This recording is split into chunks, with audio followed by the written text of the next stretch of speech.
نماز نہ پڑھی جائے؟ عبداللہ نے فرمایا، ہاں، اگر مجھے 1 مہینے تک بھی پانی نہ ملے گا تو میں نماز نہ پڑھوں گا۔ اگر اس میں لوگوں کو اجازت دے دی جائے تو سردی معلوم کر کے بھی لوگ تیمم سے نماز پڑھ لیں گے۔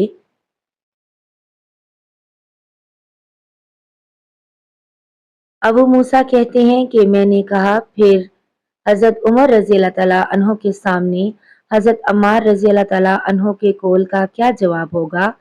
بولے کہ مجھے تو معلوم نہیں ہے کہ حضرت عمر رضی اللہ تعالیٰ عنہ عمار رضی اللہ تعالیٰ عنہ کی بات سے مطمئن ہو گئے تھے کہ نہیں۔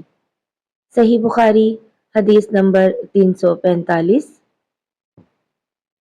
اگلی ویڈیو تک کے لیے اجازت دیجیے، اپنا بہت سا خیال رکھیے گا اور دعاؤں میں یاد رکھیے گا۔